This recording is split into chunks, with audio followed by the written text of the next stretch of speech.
মাঝে সন্তানের কতটা পাগল, পৃথিবীর জমিনে সন্তান বিপদে পড়লে মা সহ্য করতে পারে না। দেখবা অনেক সময় অনেক সন্তান ও যুবক দেখবা অনেকেই যখন অসুস্থ হয়ে পড়ে, এমন মারাত্মক অসুস্থ হয়ে যদি পড়ে, সন্তানের শরীর থেকে গন্ধ, দেখবা তার বিবিও ধারে থাকে না, তার ভাই থাকে না, বোন থাকে না, বাবাও থাকে না, কিন্তু মা সন্তান ফালাইয়া যায় না। মার নাকে কিন্তু সন্তানের গন্ধ আসে না। কথা বলো ঠিক না বেটি? মার অন্তরে এমন মায়া, এমন মায়া, মা সন্তান রাইকা ওখান থেকে যায় না, সারাটা রাত ঘুমায় না। মা সন্তানের পাশে বসে বসে মা কত কষ্ট করে দেখ। যুবক সন্তানের প্রতি মায়ের কতটা মায়া দেখ। এ যুবক ভাই, সন্তানকে মা বাবা লালন পালন করে পড়ালেখা করাইছে, মানুষ বানাইছে। সন্তান মা বাবাকে জিজ্ঞাসা করে নাই, নিজেই বিবাহ কইরা একা একা এবার বাবিতে বিবি নিয়ে আসছে। বিবি কিছুদিন পরে স্বামীকে পামপট্টি দিয়া ফুলাইয়া ডাক দিয়া কা, ও স্বামী আমার এখানে তাই লাভ নাই, চলো আমার বাবার বাড়ি চলো। তার বাবার বাড়ি নিয়ে জায়গা জমিন কেনাইয়া সেখানে বাড়িঘর সব কমপ্লিট করে ফেলেছে। এখন বিবির মায়ায় পইরা এখন সন্তান মাকেও জিগায় না, বাবাকেও জিগায় না, মা বাবার খোঁজ খবর নেয় না। 1 বছর 2 বছর নয়, 7টা বছর হয়েছে মা বাবার খোঁজ খবর নেয় না। এখন বাবা শুধু কাঁদে, মসজিদে যায় সেখানেও যায় বাবা সন্তানের মায়ায় কাঁদে। বাবা চার দোকানে যায় সেখানেও বন্ধু বান্ধবের সাথে ততটা কথা বলে না, মন খারাপ। সন্তান হারানো ব্যথা একমাত্র বাবা ছাড়া আর কেউ বুঝে না। বাবার মনে ব্যথা নিয়ে বাবা এখন চা খায় না, বাবার চোখে পানি।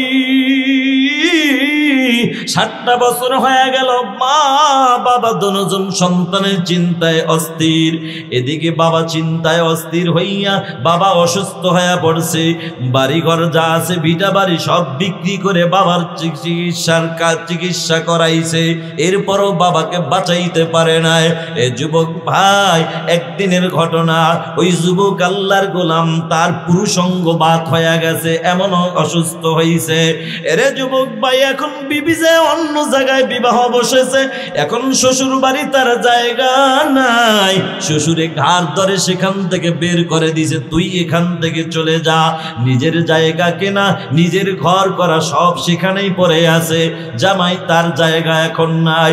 আল্লাহর বান্দা এখন রাস্তায় ঘুরে আর কয়, আল্লাহ, আজকে যদি আমার মা বাবা কাছে থাকতো, আমার মা আমাকে ফালাইয়া দিত না, আমার বাবা আমাকে ফালাইয়া দিত না। আমি কি করলাম? কাদের পিছনে দৌড়াইলাম, কাদেরকে আমি বাদ দিলাম। সন্তান এখন চিন্তা করে, হায় রে, বিবিও বাদ হয়ে গেল, শ্বশুর শাশুড়ির কাছে পর হয়ে গেলাম। হায় রে, দেখি আমার মাকে যতই অন্যায় করি মা বাবা আমাকে ফালাইয়া দিবে না। সন্তান বুক ভরা আশা নিয়ে এবার বাড়িতে হাজির। বাড়িতে যাইয়া তাকায়া দেখে বাড়ি নাই, জমি পড়ে আছে, ঘর নাই। এক রাখালগিরি করে জমির মধ্যে হাল চাষ করে। কিরে ভাই, অমুক ব্যক্তি কি তুমি কি চেনো? বলা হা হা। এখানে না তার বাড়ি ছিল? বলা হা হা। বলে কোথায়? বলে ভাই, সে দুঃখের কথা তুমি উঠাইছো, শোনো। তার একমাত্র আদরের একটা সন্তান ছিল, সন্তান। এই সন্তানটাকে বাবা বহু কষ্ট করে করে মাথার গাম পায়ে ফালাইয়া মানুষ বানাইছে, কত শিক্ষিত বানাইলো। সন্তান এবার মা বাবাকে ছাড়া বিবাহ করেছে, শ্বশুর বাড়ি যায় বাড়িঘর কইরা, সেখানে সব কমপ্লিট। মা বাবার খোঁজ খবর নেয় না। 7 বছর হয়ে গেছে। বাবা বিরক্ত হইয়া শেষ পর্যন্ত বাবা অসুস্থ হইয়া কান্না করতে করতে এমন অসুস্থ হয়ে গেছে। সন্তানের টেনশনে বাবা অসুস্থ, বাবার চিকিৎসার জন্য এই জায়গা বিক্রি করে আল্লাহর বান্দা এরপরও দুনিয়াতে বাঁচতে পারে নাই।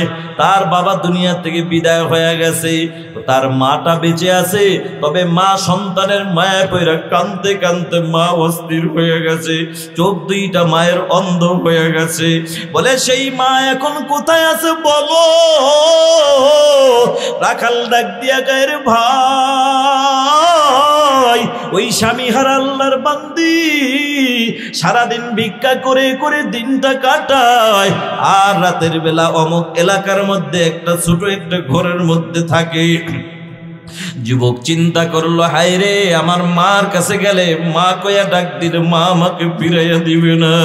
সন্তান বুক ভরা আশা নিয়ে এবার মার কাছে যাইয়া এখন দরজার কিনারায় দাঁড়াইয়া রাতের শুরুতে ইশারের পরে সন্তান আওয়াজ পায়, মা নামাজের মুসল্লায় বইসা আকাশের দিকে দুটি হাত তুলে ডাক দিয়া কাউরে আকাশের মালিক, আয় আল্লাহ, তুমি আমার সন্তানটাকেও হারাইয়া দিলা, আমার এই বয়সে স্বামীও হারাইলাম, জায়গা জমিন বাড়ি সব হারাইয়া ফেলাইলাম, এখন আমি বড় এতিম হয়ে গেলাম, একা হয়ে গেলাম। সন্তানের বাবা যখন বিদায় হয়ে গেছে, পুরুষ মানুষ দইরা দইরা তাকে কবরে নামাইছে, কিন্তু মালিক আমি তো মহিলা মানুষ, আল্লাহ আমার মরার পরে অন্য কোনো মানুষ আমার দইরা নামাক, এটা আমি মা চাই না। আমি মা হয়ে তোমার কাছে একটা আবদার জানাই, আয় আল্লাহ তুমি আমার আদরের সন্তানটাকে আমার কোলে ফিরাইয়া দাও, আমার সন্তানটা যেন আমি মায়ের জানাজা দিতে পারে, আমি মার লাশটা যেন কবরে নামাইতে পারে। সন্তান কথাটা শুই না এবার ডাক দিয়া কয়, মা টেনশন করবা না, তোমার সেই কলিজার টুকরা সন্তানকে মালিক তোমার সামনে হাজির কইরা দিছে। এখন অন্ধ মা সন্তানের কণ্ঠের আওয়াজ পাইয়া মা বিছানা থেকে লাফ দিয়া উইটা দৌড় মাইরা দরজাটা খুলছে। দরজাটা খুইলা ডাক দিয়া কয়, রে বাবা তুই তো এমন সময় আমি মায়ের সামনে হাজির হইনি, যখন আমি মা তোর চেহারা দেখতে পারবো না বাবা, তোর জন্য কান্না করতে করতে আমি মায়ের দুটি চোখ অন্ধ হয়ে গেছে। এরে বাবা আয় আয়, আমি মায়ের মনে বড় আশা, তোরে একটু আমি মায়ের নরম ঠোঁট দিয়ে তোর গালে চুমু খাবো, তোর কপালে চুমু খাবো, আয় আয়। যদি আমি মা চোখে দেখি না রে বাবা, তোর কণ্ঠ শুই না আমি মার কষ্ট দূর হয়ে গেছে, আয় তুই আমার বুকে আয় আয়, আমি একটু মা মনে শান্তি নেই। ও যুবক ভাই, মার যে সন্তানের প্রতি কতটা মায়া বুঝাইলাম। এবার যুবক ডাক দিয়া কয়, হুজুর আমি যখন মারাত্মক অ্যাক্সিডেন্ট হয়ে গেলাম, মনে আসেনি আপনাদের? আমার মা বড় অসুস্থ, আমার মা বড় টেনশনে পড়ে যায়, মা একটা দৌড় মাইরা ওই ডাক্তারের কাছে হাজির। ডাক্তারের কাছে যাইয়া ডাক দিয়া বলো, রে ডাক্তার আমার ছেলেটা মারাত্মক অ্যাক্সিডেন্ট হয়েছে, চলো না। জোর কইরা বাড়িতে নিয়ে আসলো। ডাক্তার আমাকে পরীক্ষা করলো, পরীক্ষা করে করে ডাক দিয়া বলে, রে যুবক আল্লাহর গোলাম, জীবনটা যদি বাঁচাইতে চাও দুটি হাতের একটি হাতও রাখা যাবে না। আমি বললাম, যুবক তখন তুমি কি জবাব দিয়েছো? কথাটা বলার পরে আবার তাকায় দেখি যুবকের চোখে পানি। আল্লাহর বান্দা চোখের পানি ছেড়ে দিয়ে কেঁদে কেঁদে বলে, হুজুর ওই মুহূর্তে আমি আকাশের দিকে তাকাইয়া তাকাইয়া বলেছি, আল্লাহ আল্লাহ তুমি আমার জীবন নামক আল্লাহ হাত নামক দুটি নিয়ামত যদি নিয়ে যাও কোনো অসুবিধা নাই, বিনিময়ে আমার জীবনটা বাঁচাইয়া দাও। আমি বললাম, যুবক জীবন বাঁচানোর জন্য দুটি হাত কাটতে রাজি হইছো, ভালো কথা। বলো যুবক তুমি খানা খাও কিভাবে, বাথরুমে যাও কিভাবে, জামা কাপড় পরো কিভাবে? প্রশ্ন জাগে কি জাগে না? এরে বাবা প্রশ্নটা করার পরে আবার তাকায় দেখি চোখে পানি। কাদের কা হুজুর পেটে খিদা নিয়ে মাঝে মাঝে ক্ষুধা নিয়ে যখন ঘরের মধ্যে প্রবেশ করি, তাকায়া দেখি আমার জনম দুঃখিনী মা আমার জন্য খানা রেডি করে মা বাইরে কাজে লিপ্ত হয়ে গেছে। তখন পেটে ক্ষুধা নিয়া একবার আমি খানার দিকে তাকাই, আর একবার আমার মায়ের চেহারার দিকে আমি তাকাই, আর আকাশের দিকে তাকাই বলি, ওরে মালিক, আজকে আমার হাত নামক নিয়ামতের যে কত দাম এতদিন বুঝি নাই, আজকে আমি বুঝতেছি রে আল্লাহ, যদি হাত থাকতো তাহলে পেটে ক্ষুধা নিয়া মায়ের চেহারার দিকে তাকায়া থাকা লাগতো না, ঠিক কিনা? ও যুবক ভাই, ঘটনা বলার উদ্দেশ্য ছিল না, বুঝাইতে চাইলাম হাত বলো, চোখ বলো, জবান বলো, নিয়ামত দান করলেন কে? সে আল্লাহর দেওয়া জবানটা খুলিয়া আল্লাহকে ডাকতে ভালো লাগে না খারাপ লাগে? যদি ভালো লাগে মুসলমান আর একবার আওয়াজ দিয়া বলো। এই হাজারো ব্যস্ততার মাঝেও দামি মজলিস আসার তৌফিক দান করলেন যিনি, তিনি কে? আরো জোরে বলেন কি? ওই আল্লাহর দেওয়া নিয়ামতের শুকর আদায় করি, সবাই বলি আলহামদুলিল্লাহ। ভাইরা আমার, ওয়াজ কিন্তু শুরু করি না, করবো এখন ইনশাল্লাহ। তার আগে জানতে চাই, ওয়াজ শোনার মতো রুচি আছে আপনাদের? মনোযোগ আছে? ঘুম আসতেছে? যশোরের মানুষ তো এত তাড়াতাড়ি সবাই ঘুমায় না, একটু পরীক্ষা করি সবাই কি সজাগ আছেন? জীবনে অনেক মিথ্যা কথা বলছেন প্যান্ডেলের বাহিরে, আজকে জান্নাতের বাগান আইসা সত্য কথা বলবেন ইনশাল্লাহ। একটা সত্য কথা বলেন তো, সবাই কি সজাগ আছেন? এই সবাই সজাগ? দেখি তো ঘুমাইছেন কে কে, হাত জাগান। কিও যশোরের মুসলমানের যে এত পাওয়ার, আগে শুনেছি কিন্তু দেখি না, আজকে দেখেছি। আরে বাবা, এত পাওয়ার, ঘুমের মাঝেও হাত জায়গায় বসে থাকে।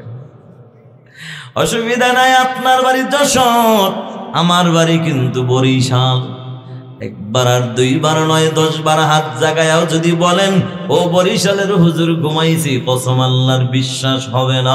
কারণ আমরা বরিশালের মানুষ ভালো করে জানি, ঘুমন্ত মানুষ কখনো হাত জাগাইতে পারে না, ঠিক কিনা?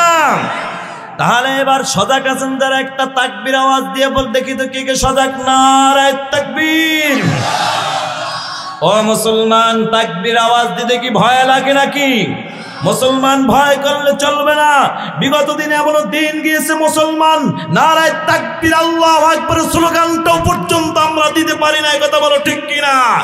স্বাধীন বাংলাদেশে মুসলমান এখন নারায়ে তাকবীর আল্লাহু আকবার স্লোগান দিবে, এই বাংলার জমিনে ভবিষ্যতে বাধা দিবে তো দূরের কথা, দেওয়ার চিন্তাও করার কেউ সাহস পাবে না ইনশাআল্লাহ, কথা বলেন ঠিক কিনা? তাহলে দেখি তো সজাগ আছেন কে কে? নারায়ে তাকবীর। আল কোরআনের আলো।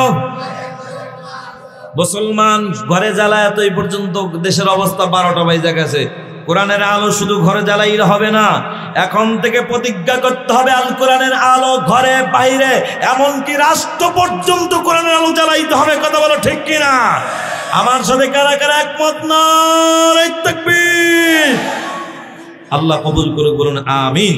ভাইয়ার আমার, আমি আয়াতে কারিমা তেলাওয়াত করেছি, সূরা বনী ইসরাইল থেকে একখানা আয়াতের কিছু অংশ আপনাদের মাঝে তেলাওয়াত করেছি।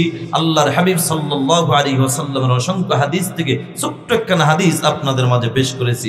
আমার তেলাওয়াতকৃত আয়াত ও হাদিসের উপরে ইখলাসের সাথে আমলের নিয়তে ধৈর্যের পরিচয় দিয়ে অল্প সময়ের মধ্যে কিছু কথা বলার সাথে সাথে আপনাদের মতো নেককার পরহেজগার আল্লাহওয়ালা বান্দাদেরকে ইখলাসের সাথে আমলের নিয়তে ধৈর্যের পরিচয় দিয়ে অল্প সময়ের মধ্যে কিছু কথা শ্রবণ করার তৌফিক আমার আল্লাহ দান করুক, বলুন আমিন।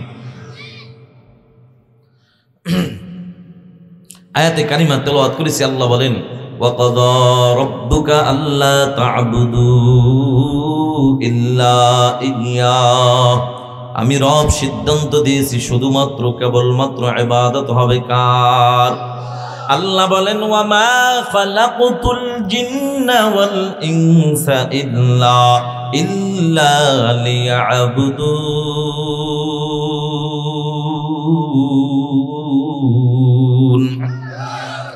আল্লাহ বলে জিন এবং ইনসান সৃষ্টি করেছে একমাত্র আমি আল্লাহর গোলামি করার জন্য। ও যুবক ভাই, আল্লাহ বলেন আমার গোলামি করবা। আল্লাহর গোলামির কথা বলে আল্লাহ এখানে ক্ষান্ত নয়, আল্লাহ তাআলা সাথে সাথে বলেন ওয়া বিল ওয়ালিদাইনি ইহসানা। আল্লাহ বলে তোমার পিতামাতার সাথে সদাচরণ করবা। হুকুমটা কার? এ যুবক ভাই, বৃদ্ধ বাবাজিরা, ও আল্লাহর বান্দারা, আমি জানতে চাই সন্তানের কাছে পিতামাতার হক আছে না নাই? পিতামাতার কাছে সন্তানের কোনো হক আছে না নাই? উভয়ের কাছে হক আছে। মা বাবার কাছে সন্তানের পাওনা আছে, সন্তানের কাছে মা বাবার পাওনা আছে। এবার একটা জবাব চাই, বলেন তো পিতা মাতার হক আগে না সন্তানের হক আগে? জানতাম বাবা অনেকেই বলবেন পিতামাতার হক আগে, কিন্তু না না, পিতামাতার হকের গুরুত্ব বেশি, পাওয়ার বেশি, কিন্তু এরপরেও কিন্তু সিরিয়ালে পিতামাতার হক না। এ যুবক ভাই, পিতামাতার হকের দাবি তো আপনি তখন করবেন সন্তান দুনিয়ায় যখন আসবে, তখন বলবেন বাবা এটা করো সেটা করো, কিন্তু কিতাবে আসছে সন্তান দুনিয়াতে এখনো আসে নাই, আসার আগেই বাবার কাছে সন্তানের দুইটা হক। সুবহানাল্লাহ। কার কাছে?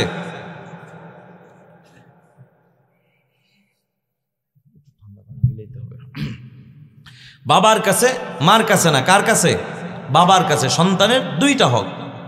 এই দুইটা হক যে বাবা আদায় করবে, তাবিজ লাগবে না, পানি পড়া লাগবে না, মাজারে মান্নত লাগবে না, বিনা তাবিজেই সন্তান তোমার হক আদায় করার জন্য পাগল হয়ে যাবে। সুবহানাল্লাহ। এক নম্বর হক হলো যুবক ভাই, ও যুবক, তুমি যদি নেককার সন্তানের বাপ হতে চাও, এক নম্বর হক হলো যুবক তুমি নিজে আগে নেককার হও, হালাল পথে চলো, হালাল খানা খাও, হালাল রক্ত শরীরের মধ্যে ঢুকাও।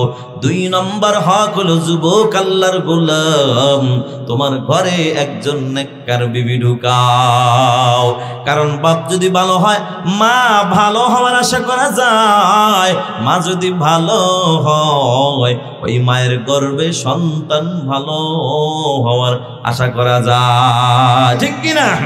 এই জন্য যুবক ভাই, ও যুবক, নেককার সন্তানের বাপ যদি হতে চাও, এক নম্বর হক তুমি নিজে নেককার হও, দুই নম্বর হক হলো নেককার বিবি ঘরে ঢুকাও। যুবকরে নেককার বিবি কেন ঘরে ঢুকাইবা? নেককার বিবি ঘরে ঢুকাইলে তোমার জন্য তিনটা লাভ। কয়টা লাভ শুনবেন?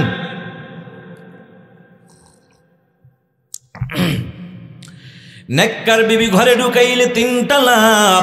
এক নম্বর লাভ হলো যুবক হায়াতের জিন্দেগিতে স্বামী হিসাবে খেদমতের কোনো ত্রুটি হবে না। কোন সুবহানাল্লাহ। কারণ নেককার বিবিরা স্বামীর খেদমতের বড় পাগল। নেককার বিবিরা স্বামীর খেদমতের বড় পাগল, বড় পাগল। কেন পাগল হবে না? নবীজি হাদিসের মধ্যে বলেন, ক্বালা রাসূলুল্লাহি সাল্লাল্লাহু আলাইহি ওয়াসাল্লাম, আল মারআতু ইযা সাল্লাত খামসাহা ওয়া সামাত শাহরাহা ওয়া হাসানাত ফারজাহা ওয়া আতাআত বা'লাহা দাখালাত মিন আইয়ি আবওয়াবিল জান্নাতি শাআত আও কামা ক্বালা আন-নাবিয়্যু আলাইহিস সালাতু ওয়াসসালাম। নবী বলে, ও দুনিয়ার নারীরা, তোমরা চারটা গুণ যদি অর্জন করতে পারো, চার গুণওয়ালা নারীর জন্য আল্লাহ তৈরি জান্নাতের 8টা দরজা আল্লাহ খুলে দিবেন। সুবহানাল্লাহ। এক নম্বর গুণের নাম হলো 5 ওয়াক্তের নামাজ। 2 নম্বর গুণের নাম হলো মাহে রমজানের রোজা। 3 নম্বর গুণের নাম হলো পর্দার আমল। 4 নম্বর গুণের নাম হলো স্বামীর খেদমত। মুসলমান স্বামীর খেদমত সব নারীরা করবে না। কারা করবে? একমাত্র নেককার বিবিরা স্বামীর খেদমতের বড় পাগল। নেককার বিবিরা স্বামীর খেদমতের কেমন পাগল, কেমন পাগল। বাবাজি আমি ও যুবক ভাই বুঝাইতে গেলে ছোট্ট একটা ঘটনা মনে পড়ে গেল, বলবো কিনা? মুসলমান আল্লাহর গোলাম, সেটা বলার আগে আমি আপনাদের কাছে একটা অনুরোধ করব। যুবক, তুমি যদি দুনিয়ায় শান্তি পরকালে মুক্তি যদি পেতে চাও, আজকে থেকে ওই মালিক আল্লাহর কাছে দুইটা দোয়া করবা। একটা দোয়া করবা, আল্লাহ তুমি আমাকে নেক হায়াত দান করো, আর একটা দোয়া করবা, আল্লাহ হায়াতের জিন্দেগিতে আমার জন্য একজন নেককার আল্লাহ ওয়ালা বিবি দান করো। ওরে পর্দার আড়ালের মা, দুনিয়ায় শান্তি পরকালে মুক্তি যদি পেতে চাও রে মা, তুমি আল্লাহর কাছে দুইটা দোয়া চালায়া যাও। এক নাম্বার দোয়া করো, আল্লাহ তুমি আমাকে নেক হায়াত দান করো, আর একটা দোয়া করো, আল্লাহ হায়াতের জিন্দেগিতে আমার জন্য একজন নেককার আল্লাহ ওয়ালা স্বামী দান করো। কিন্তু দুঃখজনক হইল সত্য, এ বাংলার জমিনে অধিকাংশ মা বোন পাওয়া যায়, এরা আল্লাহওয়ালা স্বামী চায় না, টুপিওয়ালা দাড়িওয়ালা নামাজি স্বামী এরা চায় না। এরা যেটা চায় সেটা হইল টাকাওয়ালা বাড়িওয়ালা গাড়িওয়ালা বিদেশিওয়ালা স্বামী চায়, ঠিক কিনা? আল্লাহর কসম ও পর্দার আড়ালের মা, টাকায় শান্তি দিতে পারে না, বিল্ডিং বাড়ি গাড়ি শান্তি দিতে পারে না। শান্তি দেওয়ার মালিক যিনি, তিনি কে? তুমি তো চাও টাকাওয়ালা বাড়িওয়ালা গাড়িওয়ালা স্বামী, আর আগের যুগের মুমিন নারীরা চাইছে আল্লাহওয়ালা স্বামী, ঠিক কিনা? এটার বাস্তব প্রমাণ রে মা, তোমার মতোই একজন আল্লাহর বান্দি ছোটবেলা থেকেই নামাজ পড়ে, রোজা রাখে, পর্দার আমল করে, আর ওই মালিক আল্লাহর কাছে দুটি দোয়া করে। একটা দোয়া করে, আল্লাহ তুমি আমাকে নেক হায়াত দান করো, আর একটা দোয়া করে, আল্লাহ হায়াতের জিন্দেগিতে আমার জন্য একজন নেককার আল্লাহ ওয়ালা স্বামী দান করো। আল্লাহর কাছে চাইছে আল্লাহ ওয়ালা স্বামী, কিন্তু পায় নাই, পায় নাই, পায় নাই। আল্লাহ পাক তাকে এমন একটা স্বামী দান করলেন, যেই স্বামীর মধ্যে নামাজ নাই, রোজা নাই, পর্দার আমল নাই। যেই নারীর মধ্যে, যেই স্বামীর মধ্যে নামাজ রোজা পর্দার আমল নাই, সারাদিন মদ খায়, গাঞ্জা খায়, জুয়ার আড্ডায় কাটায়, গভীর রাত বাড়িতে যাইয়া বিবির উপর অত্যাচার করে, জুলুম করে, আল্লাহর বান্দে এরপরও বেজার না, গভীর রাত তাহাজ্জুদ নামাজে দাঁড়ায়া যায়। ও যশোরের মুসলমান যুবক ভাই, বৃদ্ধ বাবাজিরা, বুঝে থাকলে জবাব দেন, আল্লাহর বান্দি যা চাইছে তাকেই পাইছে? না না, চাইছে আল্লাহ ওয়ালা স্বামী, পাইছে মদখোর জুয়াখোর আল্লাহ বলা স্বামী, এরপরও বেজার না। গভীর রাত মায়ের খাওয়ার পরও আল্লাহর বান্দি তাহাজ্জুদ নামাজে দাঁড়ায় যায়। নামাজের পরে ওই মালিক আল্লাহর কাছে বলে, আল্লাহ তোমার কাছে চাইলাম আল্লাহ ওয়ালা স্বামী, পাইলাম আল্লাহ বলা, এরপরও বেজার না, কারণ আমি ভালো করে জানি তুমি যাকে দুনিয়াতে ভালোবাসো মাঝে মাঝে তাকে ইমানি পরীক্ষা করো। সুবহানাল্লাহ। রে মুসলমান, এটা আমার কথা নয়, আপনাদের মাদ্রাসার বড় হুজুরের কথাও নয়, এটা হলো আল্লাহর কালামের কথা। মানে কার কথা বলেন, কার কথা? এরে যুবক ভাই, আল্লাহর কালামের কথা মানে আল্লাহর কথা। আল্লাহ ডাক দিয়া বলেন সূরা বাকারার 155 আয়াতের মধ্যে আল্লাহ জানায়, আল্লাহ বলে, ওয়ালা নাবলুওয়ান্নাকুম বিশাইইম মিনাল খাউফি ওয়াল জুউ ওয়া নাকসিম মিনাল আমওয়াল ওয়াল আনফুসি ওয়াত তামারাত ওয়া বাশশিরিস সাবিরিন। আল্লাহ ডাক দিয়া বলে, যারা ঈমানদার দাবি করবা, অবশ্যই আমি আল্লাহ তাদেরকে পরীক্ষা করব। আমি আল্লাহ কি দিয়া পরীক্ষা করব জানো? আমি আল্লাহ ভয় দিয়া পরীক্ষা করব, ক্ষুধা দিয়া করব, ফসল দিয়া করব, জীবন দিয়া করব। তবে ঈমানদার টেনশন করবা না। মুসিবতের মধ্যে পড়ছো, মাজারে দৌড়ায় লাভ নাই, তাবিজের পিছনে দৌড়ায় লাভ নাই, দুনিয়ার মানুষের পিছনে দৌড়ায় লাভ নাই। মুসিবত দিয়েছি আমি আল্লাহ, মুসিবত থেকে হেফাজত করব আমি আল্লাহ। আমি আল্লাহর কাছে সাহায্য কিভাবে চাইবা? আল্লাহ সূরা বাকারার 153 নং আয়াতের মধ্যে জানায়া দেয়। আল্লাহ বলে ইয়া আইয়ুহাল্লাযীনা আমানুস্তাঈনু বিস-সাবরি ওয়াস-সালাহ ইন্নাল্লাহা মা'আস সাবিরিন।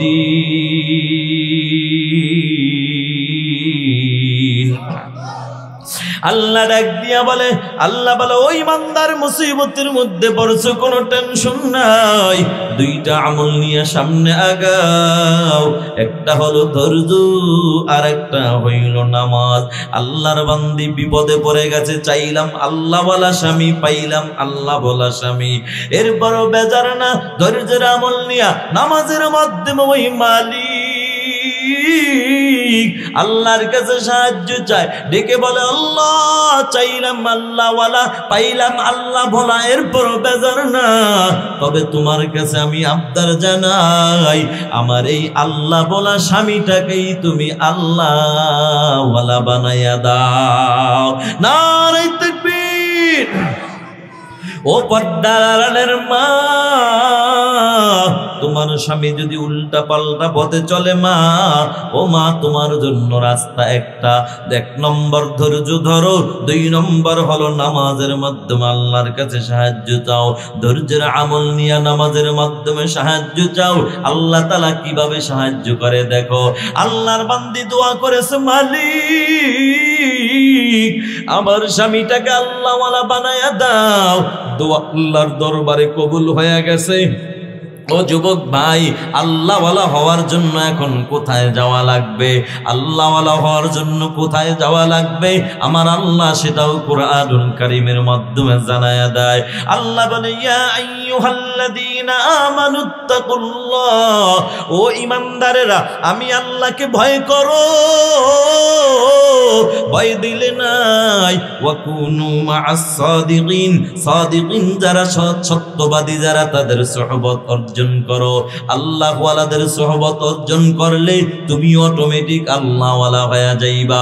এরে যুবক ভাই, বৃদ্ধ বাবাজিরা, আল্লাহর বান্দির দোয়া কবুল হয়ে গেছে।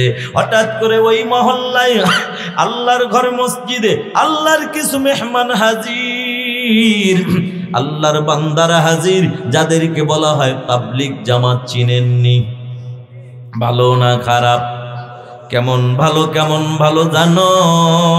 ও যুবক ভাই, তোমাদের এই বলে যশোর সদর থানায় যদি কোনো যুবক চুরি করে ধরা পড়ে যায়, জেলখানায় ঢুকায়া দাও মামলা দিয়া, 6 মাস পরে পুলিশ রাইকা যদি এদেরকে ছেড়ে দেয়, দেখবা এই যুবক আর চুরি করে না।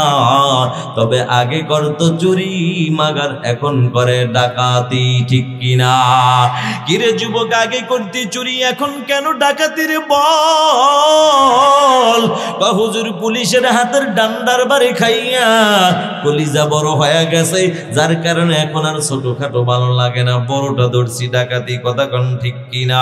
মুসলমান এই ডাকাত যদি ভালো বানাইতে হয়, পুলিশ বলো, আর্মি বলো, র‍্যাব বাহিনী বলো, তাদের হাতে দিয়ে লাভ নাই। এই ডাকাত যদি ভালো বানাইতে হয়, আল্লাহ বলে ওয়াকুনু মা'আস সাদিকিন, সাদিকিন যারা সত্যবাদী যারা, তাদের সুহবতে যাও। যেমন নাকি মুসলমান ওই বরিশাল চরমনার জমিনে ঘুমায়, আল্লাহর ওলি সৈয়দ ফজলুল করিম রাহমাতুল্লাহি আলাইহি, ওই জমিনের মধ্যে এই যে সামনে আসতেছে 19, 20, 21 তারিখ ফেব্রুয়ারির চরমনের বাৎসরিক মাহফিল, এরকম 3 দিনের জন্য সেখানে পাঠায়া দাও।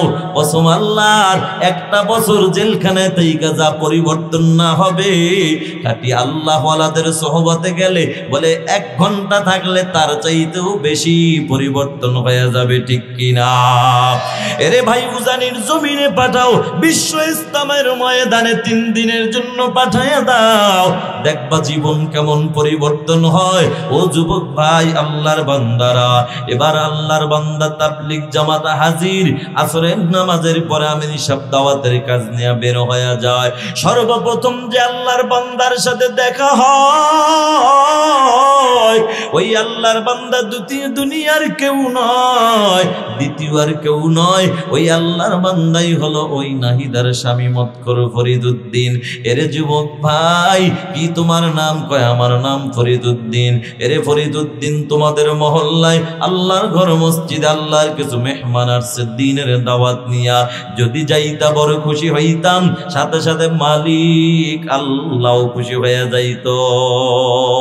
আল্লাহর বান্দা যুবক ডাক দিয়া বলে, ওগো আল্লাহর ওলি, জীবনে এমন কোনো দিন যায় নাই, কত মানুষ নামাজে ডেকেছে, এ জীবনে এমন দিন গিয়েছে কত মানুষ নামাজে ডেকেছে, কেউ কোনো দিন নিতে পারে নাই।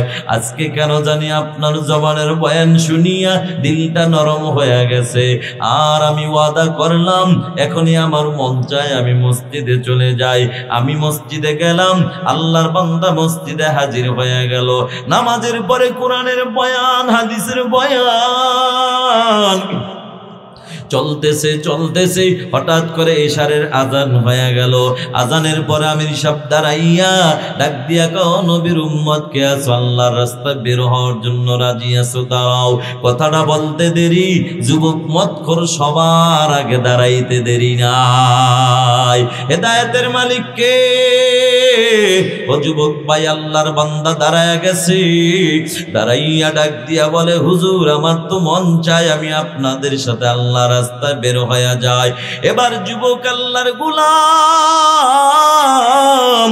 হুজুর আমি তো একটা দোকানে চাকরি করি, আমার দোকানের মালিক তো এত লম্বা ছুটি আমাকে দিবে না। আল্লাহর ওলি কয়, বাবা তুমি শুধু রাজি হও, তোমার মালিকের কাছ থেকে ছুটি নেওয়ার দায়িত্ব আমি নিজেই নিয়ে নিলাম। আল্লাহ ডাক দিয়া কয়, ওয়াল্লাযীনা জাহাদু ফীনা লানাহদিয়ান্নাহুম সুবুলানা ওয়া ইন্নাল্লাহা লামাআল মুহসিনিন।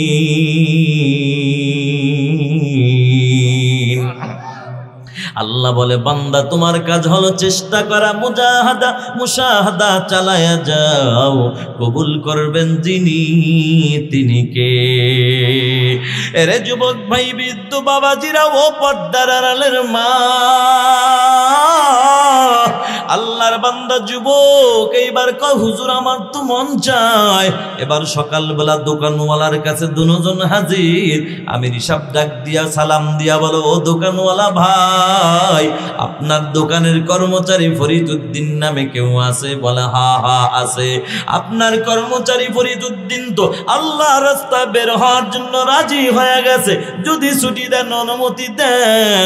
দোকানওয়ালা ছিল 5 ওয়াক্ত নামাজের নিয়মিত একজন মুসল্লি, কারণ যে নামাজ পড়ে সে নামাজের কদর বোঝে, যে টুপি মাথায় দেয় টুপিওয়ালার কদর বোঝে, দাড়ি রাখলে দাড়িওয়ালার কদর বোঝে, ঠিক কিনা?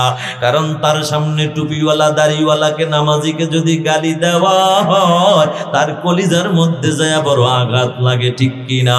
আল্লাহর বান্দা দোকানওয়ালা ছিল 5 ওয়াক্ত নামাজের নিয়মিত একজন মুসল্লি। ডাক দিয়া কা, হুজুর এমন দিন জীবনে এমন কোন দিন যায় নাই ফরিদউদ্দিনকে আমি নামাজের জন্য ডাকি নাই, একটা দিনের জন্য আমি নামাজে নিতে পারি নাই। আজকে কেন জানি আপনার জবানের বয়ান শুনিয়া দিলটা নরম হয়ে গেছে, আমার কোনো বাধা নাই। আমি 40 দিনের ছুটি দিয়া দিলাম, 40 দিনের বেতন দিয়া দিলাম, এখানেই ক্ষান্ত নয়, বরঞ্চ 40টা দিন আল্লাহর রাস্তায় বের হইতে যত টাকার প্রয়োজন হয় সব টাকা আমি মালিক আলাদা হাদিয়া দিয়া দিলাম। নারে তাকবীর। হেদায়েতের মালিক কে? ও যুবক ভাই, আল্লাহর বান্দা চলে গেল জামাতে। যাওয়ার পরে এবার একদিন আমির সাহেব কয়, বাবা কে আসো, আমাদের খেদমত করবা, মানে খানা পাক করে খাওয়াইবা। কথাটা বলতে দেরি, যুবক মৎখর সবার আগে দাঁড়াইতে দেরি নাই। আমির সাহেব ডাক দিয়া কা, বাবা তুমি নতুন মানুষ পারবা না। কথাটা শুই না যুবকের চোখে পানি আর ধরে রাখতে পারে না। হুজুর আপনি আমাকে বাধা দিবেন না, কারণ জীবনবার আপনাদের মতো আল্লাহওয়ালাদের বিরোধিতা কম করি নাই। এখন আপনার জবানের বয়ান শুই না কেন জানি দিলটা আমার নরম হয়ে গেছে। এখন থেকে আর বিরোধিতা নয়, বরঞ্চ মন চায় বাকি জীবনটা আপনাদের মতো আল্লাহওয়ালাদের একটু খেদমত করে যায়।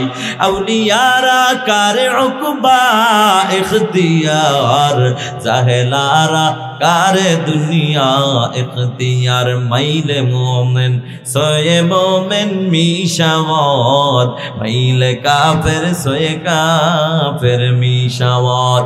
এক জমানা সোহবতে বা আউলিয়া, বেহতরাত সাত সালে তাআত বেরিয়া। যুবক ভাই, আল্লাহওয়ালাদের সোহবতের এমন পাওয়ার, যুবক আল্লাহর গোলাম এখন পরিবর্তন হয়ে গেছে। আল্লাহর ওলি ডাক দিয়া কয়, বাবা তুমি একা পারবা না, তোমার সাথে পুরানো একজন সাথী দিয়া দিলাম, দুইজন মিলে খেদমত করো। এবার দুইজন পুরান সাথী আর নতুন সাথী মিলে সকালের খানা খাওয়ায়, দুপুরের খানা খাওয়ায়, রাতের খানা পাক করার জন্য আসরের নামাজের পরে যখন রওনা হয়, পুরান সাথী ডাক দিয়া কয়, রে ফরিদুদ্দিন যাও যাও উযু ইস্তেঞ্জা করে আসো, নামাজের প্রস্তুতি নাও। আমি এখানে দাঁড়াইলাম, নতুন সাথী উযু করতে যায়। পুরান সাথী দাঁড়ায় চিন্তা করে, হায় হায় তরকারি বসাইলাম, নুন তো এখনো দেওয়া হয় নাই, পরিমাণ মতো নুন দিয়া দিল। এবার নতুন সাথী উযু করে আসছে, পুরান সাথী আবার উযু করার জন্য চলে গেল। নতুন সাথীও দাঁড়ায় চিন্তা করে, হায় হায় তরকারি বসাইলাম, নুন তো এখনো দেওয়া হয় নাই, আগের জন দিয়েছে এটা তার জানা নাই। আল্লাহর বান্দা নিজেও নুন দিয়া দিল। ও যশোরের মুসলমান বলো, খাইতে কি মজা লাগবে? নুন তো ডাবল হয়ে গেল। ইশারের নামাজের পরে আমির সাহেব দাঁড়াইয়া ডাক দিয়া কাও, নবীর উম্মত কে আছে? নবীর উম্মত খানা যে খাইবা, খানার মধ্যেও কিন্তু আমার নবীর সুন্নাত আছে না নাই? এক নম্বরে দস্তরখান বিছায়া খানা খাওয়া নবীর সুন্নত, দুই নম্বরে খানা সামনে আসলে দোয়া পড়া সুন্নত, খানার শুরুতে বিসমিল্লাহ বলা সুন্নত, খানার শেষে আলহামদুলিল্লাহ বলা সুন্নত। এই সুন্নাতের কথা বলতে বলতে বলতে বলতে একটা পর্যায়ে বলে ফেললো, এরে নবীর উম্মতের দল, খানার মধ্যে কোনো দোষ ত্রুটি ধরা যাবে না, এটাও আমার মায়ার নবীর সুন্নত। আমসিরাতে মুস্তাফা দর তামামি হালে কোন ইকতেবা, ইকতেবায়ে সুন্নতে খায়রুল বাশার, ইরে লাজম তাবুয়াবি আইবজার। নবীর সুন্নতে শান্তি আছে না নাই? কেমন শান্তি, কেমন শান্তি! ও যশোরের মুসলমান, আজ থেকে আমরা যদি প্রতিজ্ঞা করি জীবনে কোনোদিন আর সামনে খানায় দোষ ধরব না, আমার মা বোনেরা মায়ের হাত থেকে, পুরুষের হাতের মায়ের থেকে বাইচা যাবে। কথা কোন ঠিক কিনা? মুসলমান আল্লাহর গোলাম, এবার সবাই দস্তরখান বিছায় খানা খাইতে বসলো। শুরুতে বিসমিল্লাহ, শেষে আলহামদুলিল্লাহ, মাঝে কোনো শব্দ নাই। জোরে কন্যা সুবহানাল্লাহ। একবারও বলে নাই কিরে ভাই তরকারির মধ্যে নুন কেন বেশি, ঝাল কেন বেশি, কেন বলে নাই ওই যে আমার মায়ার নবীর সুন্নাত, খানায় কোনো দোষ ধরা যাবে না। এবার দুই বাবুর্চির পালা, দুইজন খানা খাইতে বসলো। খানার লোকমাটা ওই নতুন বাবুর্চি মুখে লাগাইতে দেরি, আল্লাহর বান্দার চোখ দিয়ে টপ টপ করে পানি পড়তে দেরি নাই। পুরান সাথী ডাক দিয়া কয়, কি রে ভাই তোমার চোখে কেন পানি একটু বলো? নতুন সাথী কাঁদে আর কয়, ভাই আমার চোখে পানি আসার কারণ হইল আল্লাহ পাক আমাকে একটা নেককার বিবি দান করেছে, নাম হইল তার নাহিদা। এমন কোন দিন নাই নামাজ পড়ে আমার জন্য দোয়া করে নাই, এমন কোন রাত যায় নাই তাহাজ্জুদ পড়ে আমার জন্য হেদায়েতের দোয়া করে নাই। এত দোয়া করার পরে আমার দিলটা কোনোদিন নরম হয় না, বরঞ্চ একদিনের ঘটনা, আমার বিবি তরকারির মধ্যে একটু নুন বেশি দিয়েছিল, সামান্য এটাকে আমি মেনে নিতে পারি না। আমার বিবির সুন্দর গালের মধ্যে এমন জোরে থাপ্পড় লাগাই দিয়েছি রে ভাই, আমার বিবির সুন্দর গালটা ফাইটা রক্তগুলা টপ টপ করে জমিনের মধ্যে পড়েছে।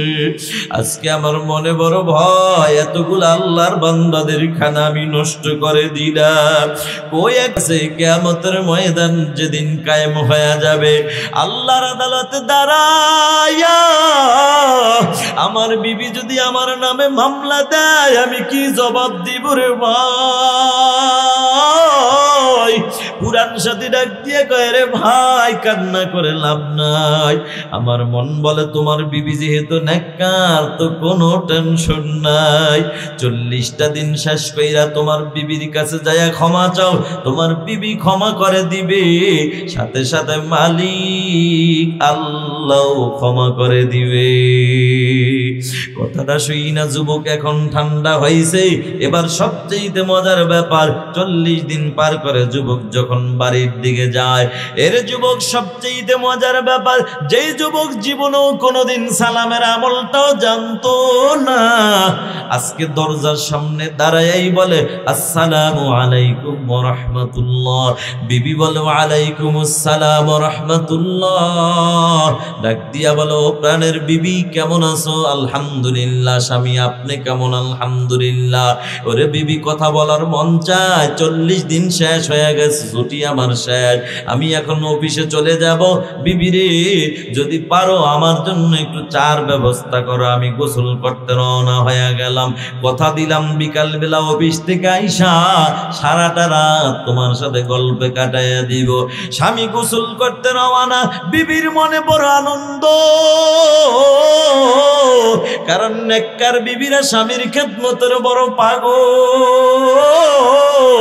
এরে যুবক ভাই, নেককার বিবিরা স্বামীর খেদমতের বড় পাগল, আর বেআমলওয়ালা বেপরদাওয়ালা নারীরা স্বামীরে ফাঁকি দিয়া অন্য পুরুষের খেদমতে পাগল। ঠিক কিনা? মুসলমান আল্লাহর গোলাম।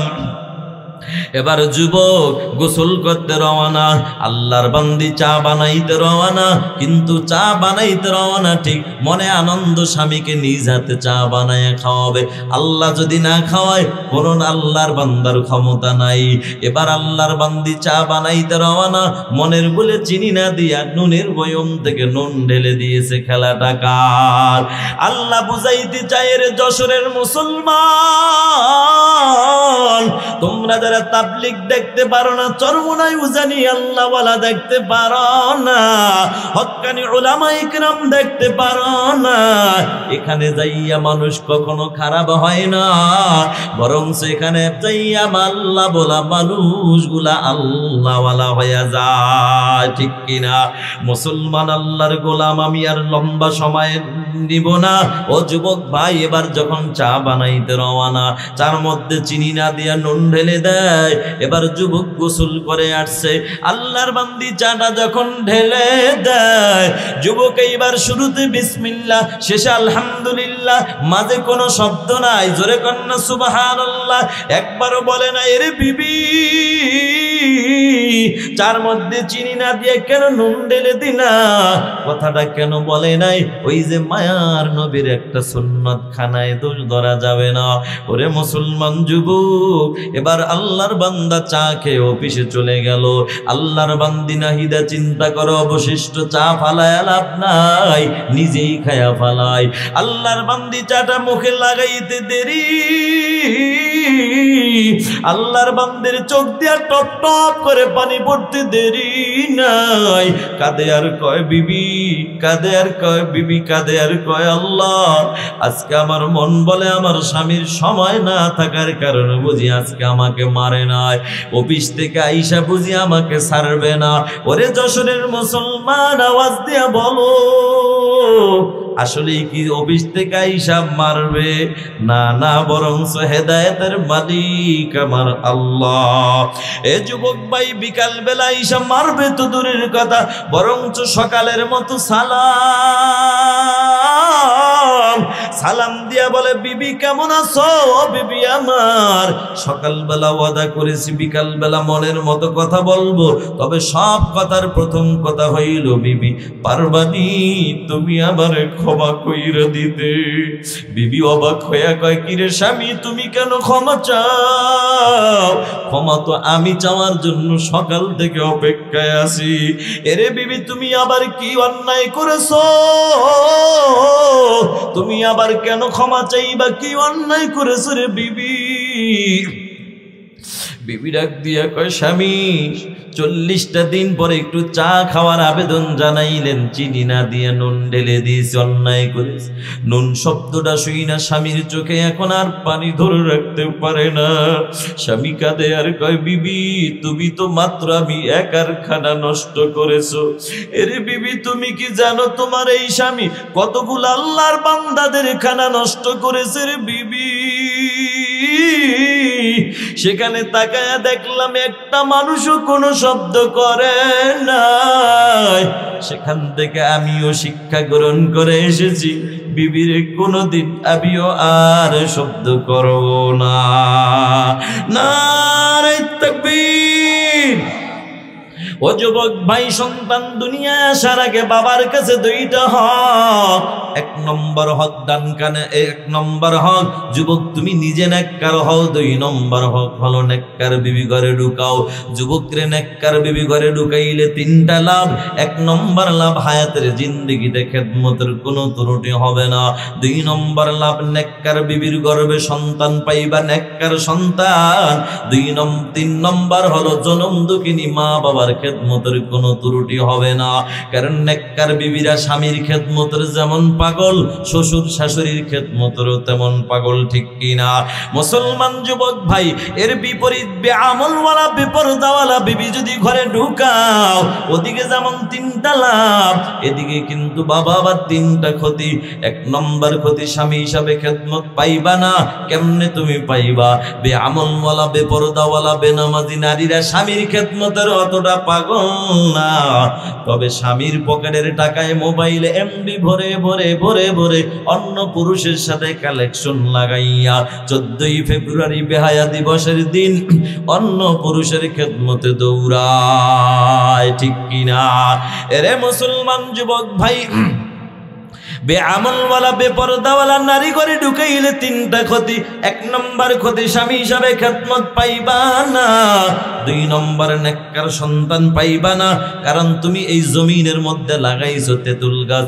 মসজিদে সিজদায় পইরা যদি কাঁদো আর কও আল্লাহ লাগাইছি তেঁতুল গাছ, দিবা তুমি আমার আঙ্গুর ফল। আল্লাহ কইব রে যশোরের কপাল বোরা, তোরে পাবনা হসপিটালের সিট খালি কইরা ভর্তি করা দরকার। কারণ আমি আল্লাহ আঙ্গুরের জন্য আলাদা গাছ দান করলাম, তেঁতুলের জন্য আলাদাই গাছ দান করলাম। তেঁতুল গাছ লাগাইয়া যেমন আঙ্গুর ফলের আশা করা যেমন বোকামি, ঠিক বেআমলওয়ালা বেপরদাওয়ালা বেনামাজি নারী ঘরে ঢুকাইয়া নেককার সন্তানের আশা করাটাও বোকামি, ঠিক কিনা? বেআমলওয়ালা নারী ঘরে ঢুকাইলে 3 নম্বর ক্ষতি, জনম দুঃখিনী মা বাবার কোনোদিন খেদমত পাইবা না। এ যুবক ভাই, বৃদ্ধ বাবাজিরা, সন্তান দুনিয়ায় আসার আগে কিছু হক বললাম, এবার দুনিয়ায় আসার পরে কিছু হক আছে। 1 নম্বর হক ডান কানে আজান, বাম কানে ইকামত। 2 নম্বর মুসলমান হিসাবে ভালো একটা নাম রাখা। 3 নম্বর সন্তান যখন কথা বলা শেখে, সন্তানকে তুমি ইংরেজি শিখাও, বাংলা শিখাও, অঙ্ক শিখাও, কোনো অসুবিধা নাই। তবে মুসলমান হিসাবে সর্বপ্রথম যেই শিক্ষাটা দেওয়া দরকার সেটা হলো আমার মালিক আল্লাহর কোরআনের শিক্ষা দেওয়া দরকার, ঠিক কিনা? আগে কোরআন শিখাও, এরপরে ডাক্তার বানাও, ডক্টর বানাও, ইঞ্জিনিয়ার বানাও, কোনো অসুবিধা নাই। মুসলমান সে তো এমন একজন ডাক্তার হবে, কোরআনের শিক্ষা যদি থাকে, বা ডাক্তার হইয়াও বাবার জানাজা পড়ানোর যোগ্যতা থাকবে, ঠিক কিনা?